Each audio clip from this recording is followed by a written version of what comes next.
sunny Central Coast. It's great to have you all here today.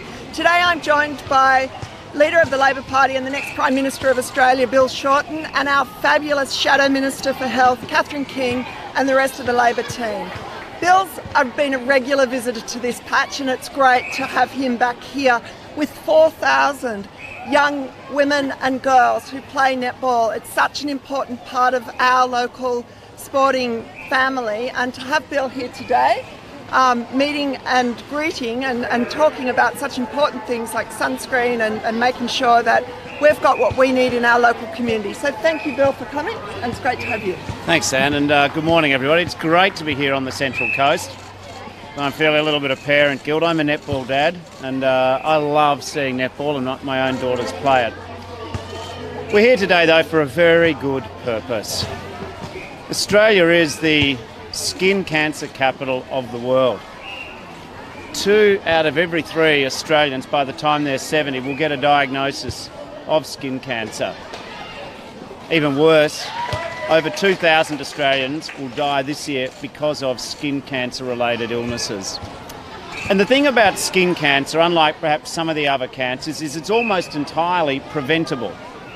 So I think it's very clever when Anne Charlton and the team suggested coming here, because what these young girls who are playing netball are told every day by their parents when they go out to play netball is make sure that you put on some sunscreen. That's what Chloe always tells our kids when they walk out the door. But it's now overdue for the nation to take a guide from the parents of Australia and have a national campaign to tackle skin cancer by preventing it. You know, this is one cancer where we can actually have a massive impact through sensible prevention. It's been over 10 years since the nation has had a national campaign to encourage young people, all Australians in fact, to slip, slop, slap. So today we're announcing, in conjunction with the Cancer Council, Slip, Slop, Slap 2.0. After a decade of inaction, we now want to have a national advertising campaign to encourage Australians to take preventative action when they go out into the sun. We don't have to be the skin cancer capital of the world. It's up to us to prevent it. We've learned a lot in recent decades, but it's now time, just as we've done with our tobacco prevention campaigns, just as we've done with the rest of our packages to fight the scourge of cancer, it's now time, after a decade of not taking action, to have a national Slip, Slop, Slap campaign 2.0. I'd like to invite Catherine King to talk further, and then we'll have a guest from the Cancer Council to talk even more about what we're going to do. Thanks very much, Bill. And all week we've been talking about Labor's $2.3 billion Medicare cancer plan. We've talked about how we want to make scans cheaper. We've talked about how we want to make consultations cheaper. We've talked about how we want to deal with the waiting lists in our public hospitals. And today we're talking about prevention. Skin cancer is preventable, and it is a decade since we've had a skin cancer prevention campaign. We all remember the fantastic Slip, Slop, Slap campaign, and that, of course, is the basis on which we want to talk today. $8.6 million to the Cancer Council to actually again show national leadership on what is one of our biggest cancers. Australia is the world leader when it comes to skin cancer. 2 in 3 Australians will have a skin cancer by the time they are 70, and each year 2,200 Australians die of melanoma. That is more than the nation's road toll. I'm very proud that we're here with Anne, with Emma, with Kat, and with Deb O'Neill and with Christina Keneally, here where many Australians are every single day, outside playing sport in our fantastic environment. But we do want people to get the message, to slip on a shirt, to slop on some sunscreen, slap on a hat, slip into the shade and slide on your sunnies. Thanks very much. I'm going to hand over to Anita from the Cancer Council to talk about this initiative a little more. Look, this is a very welcome commitment from the Cancer Council's point of view. We've heard today about the reasons why this is so incredibly important. We are the skin cancer capital of the world, and that's a title that we should be proud of. This is a cancer that we're talking about that is highly preventable. And the statistics are actually quite shocking. We know that 2 in 3 Australians will be diagnosed with skin cancer before the age of 70. Now, we all know somebody who's been diagnosed with skin cancer. This is highly preventable. Not only that, we also know that this is the most costly cancer on the health system. It's estimated to cost the health system $700 million, and that estimate is growing. This is a big concern not only from a public health point of view, and this is highly preventable, but also from the point of view that this is an investment. This is an investment that needs to be made from a cancer prevention point of view. So from the Cancer Council's perspective, an investment in sun protection awareness campaigns is a strong investment. We know research shows that for every dollar invested in skin cancer prevention, it has a 3-to-1 return on investment. From our point of view, we know that these campaigns work. They work on a number of fronts. They remind Australians, particularly adults, of the risks of overexposure to the sun. We know it raises awareness of skin cancer as an issue, but most importantly, it puts sun protection back on the agenda, and that's what's been missing for the last 10 years. So from our point of view, it's an extremely welcome commitment. We look forward to hearing more and look forward to seeing those hard-hitting, very effective sun protection messages grace our screens again. Thank you. Thanks, Anita. Just before we get into questions, I should, whilst getting a big bet on her is hard because she's such low odds, her value isn't in the bet, it's in the fact that we've got a horse like this which has brought such excitement and passion to racing, and I wish her and her connections all the very best for today's big race.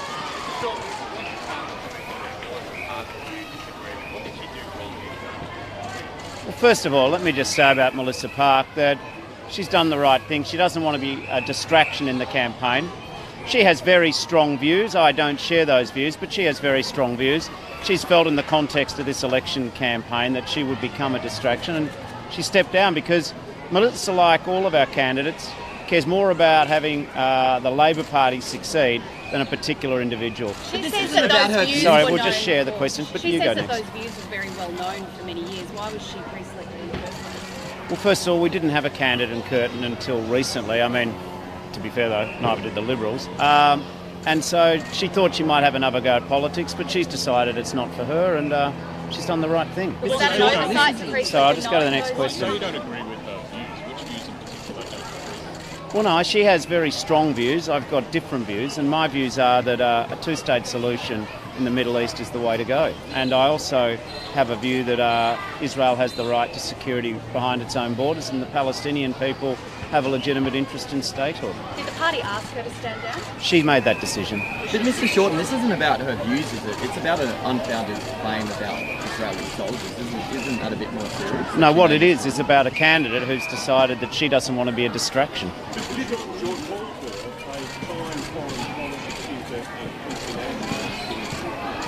Yes.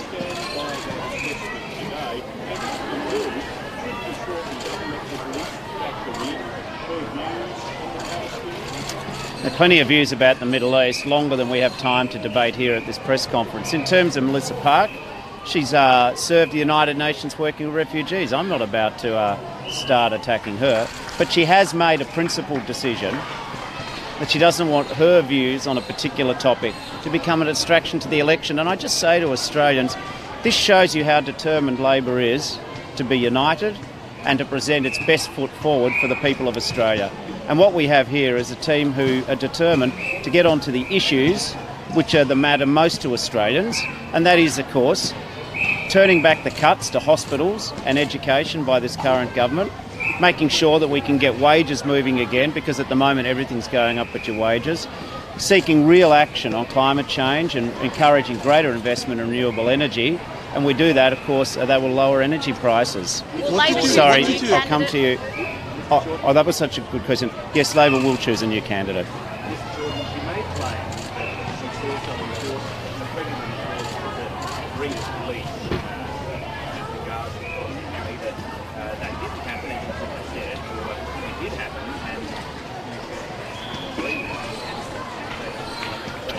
Well, I wasn't there, so I don't know. But what this is a story of is that we've got a candidate who is determined that her views might distract the election, and she doesn't want to do that. And I respect that. Sorry, over to you. Yeah, that's all right.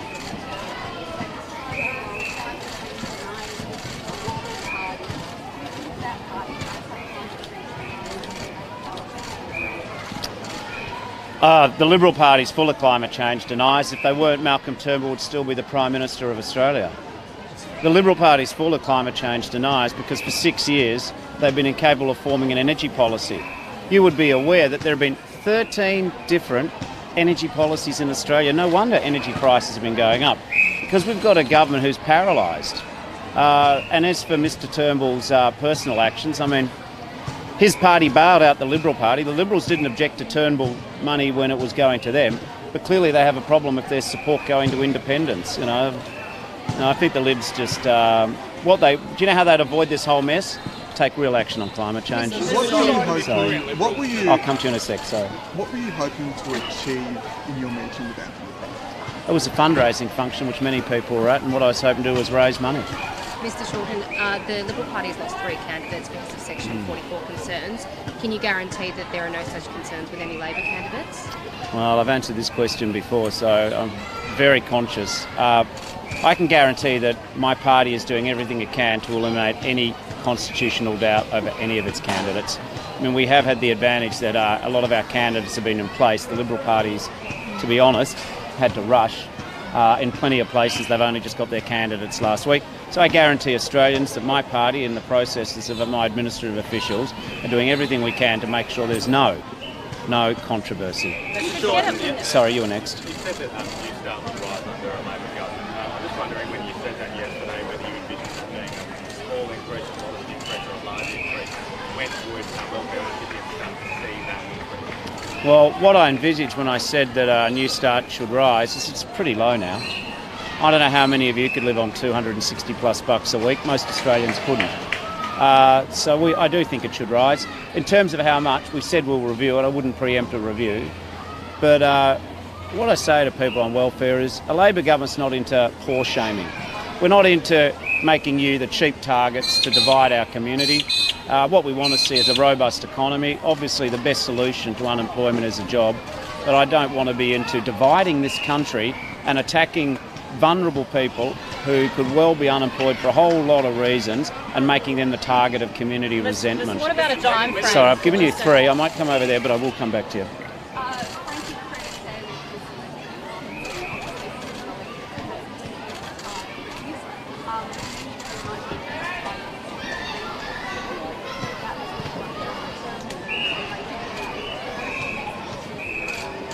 Well, first of all, this electorate has many pensioners on a fixed income.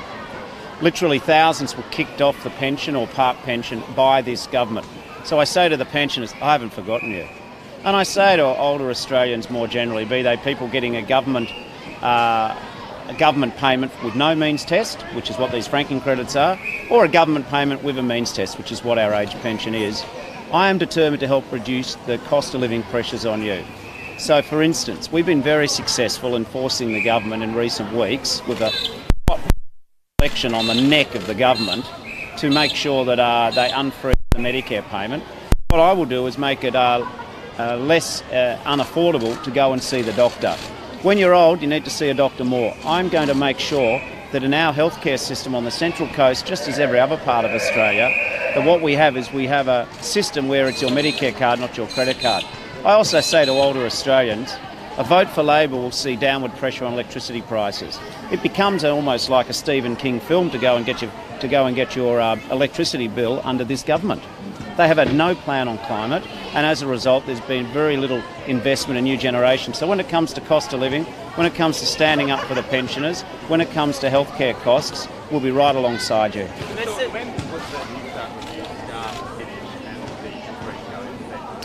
I haven't determined the end of the review, but it would start after the election of a Labor government.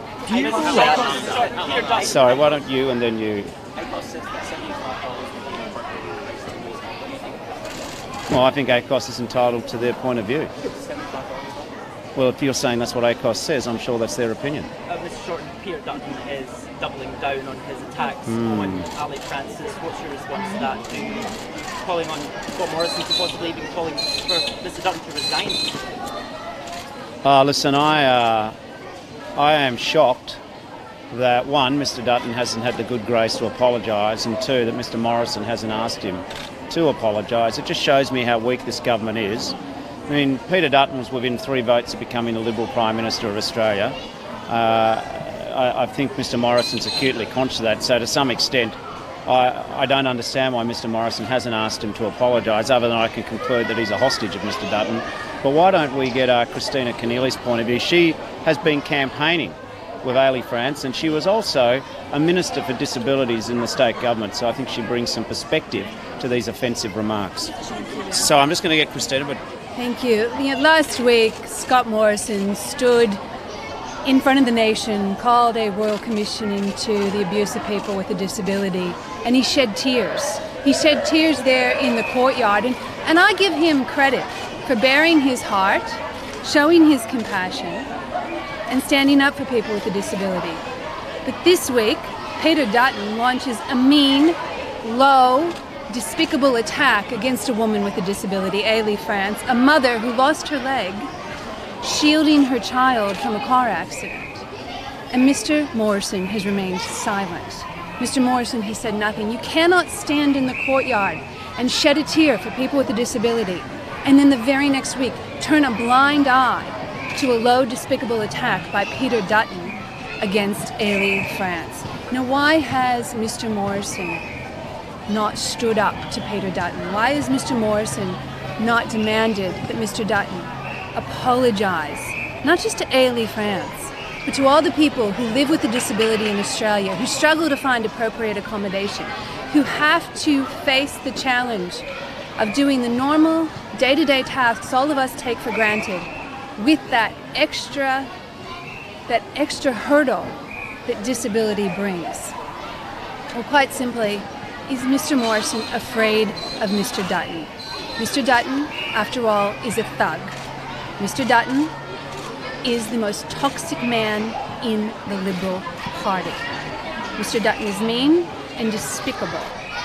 And Mr. Dutton came within a few votes of becoming the Liberal Party Prime Minister. This is a Liberal Party that is divided. This is a Liberal Party divided by anger, fear, and loathing for one another. Somebody in the Liberal Party needs to stand up to Peter Dutton.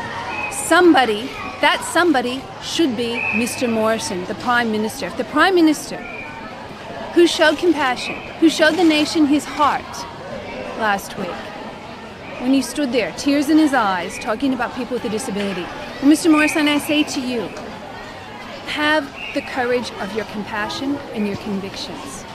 Tell Peter Dutton to apologise. Apologise to Ailey France. Apologise to all people with a disability. It is the right and the decent thing to do. Senator, do you think an apology is suffice? Should they go further? An apology is where it needs to start. Does Mr. Morrison not even have the courage to pick up the phone and call Mr. Dutton and say, hey, you remember last week when I said, the Prime Minister said, that was me, Mr. Morrison, that was you saying it. You said we needed a new culture of respect. He should just pick up the phone and say to Mr. Dutton, you remember when I said that? You remember when I said we need a new culture of respect in Australia for people with a disability? Well, what you did, Peter Dutton, was not respectful. It was mean, it was low, it was despicable, it was below the belt. It was wrong. And that's not how this campaign should be conducted, but it's not how anybody should treat a person with a disability. So that's where it needs to start. I am, quite frankly, gobsmacked that Scott Morrison has not yet had the courage to call Mr. Dutton and tell him just basically, that's not respectful and that's not the standard that I want my team to uphold. Mr. Shorten. Thank you. Regarding the Easter weekend, Get Up is going to be campaigning during the Easter long weekend. Do you think it's appropriate, considering Get Up is an independent organisation, is it appropriate? Oh, I think you've answered your own question. It's independent. I wrote to the current Prime Minister and said I thought that we should respect days that are sacred to the nation, like Anzac Day and also Good Friday, and we put in Easter Sunday. But it's a free country. I can't make everyone else do things, and your own, just as you did say, they're independent, and that's right. So I just also want to go to a deeper point here in light of, I thought, Christina's quite impassioned statement there. I met parents back on the court. They are an all-abilities team, so their daughters have actually played for Australia overseas in netball. They have an intellectual disability. Some of them have been in the Special Olympics. In case there's some people out there who say that, oh, well, politicians say mean things about other politicians with a disability, that's just part of the political debate. I just want to say to every Australian parent who's got a child with a disability, we do not accept what has just happened. See, when you're a parent of a child who might be autistic or have an intellectual disability, you are frequently judged by ignorant people in your own community. If your child might be acting out, people might say you're a bad parent. I've got friends who've got a disabled child who someone in the crowd slipped up to them and said, why did you have another child when they have 2 disabled children? Words hurt. Words hurt. So, you know, we're having a royal commission into abuse of people with disability. Not all vicious words end in abuse, but all abuse of people with disability started with vicious words. Mr. Shorten, if we could go back to Melissa Park for a second. Sure. I know you said it was her decision to step down, so it was not to be a distraction, but is there not room within the Labor Party for differing views on a major issue like this? Our party's democratic, and Ms Parks has made a decision to step down. Sorry.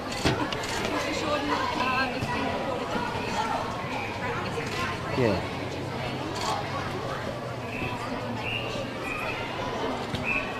No, it was a fundraising function. All donations in the Labor Party over $1,000 are reported. Did you know that the current government only reports donations over $13,000? It's a fundraising function, a part of the job, for better or for worse. What did you make of Matt? Should the children of ISIS fighters be brought home to Australia? It's not the children's fault for what their parents did. So I think we've got to work out the best approach of the children's welfare. So that's not a no. I don't know all the circumstances. I don't know if they have family here to look after them. But I don't blame the kids for the parents' stupidity. What did you make of a question about Adani? Do you absolutely rule out revisiting the groundwater management plan in government? 100% rule out? We'll adhere to the law. We'll adhere to the science. I think, though, that what we saw in the last few days was decision-making at its worst. Poor old beleaguered Environment Minister, who hasn't appeared comfortable in the job anyway. She gets, the letters from the LNP colleagues, the thug brigade of the LNP of Queensland, saying, unless you do this, we will publicly call for your resignation. Then they miraculously leak the threatening letters. I think that's the worst possible way to do business. The sooner this government is showing the door, the better, and the sooner we have a national anti-corruption commission. That can't be too soon in this country. Thanks, everybody. See you at the Town Hall meeting. Thanks very much.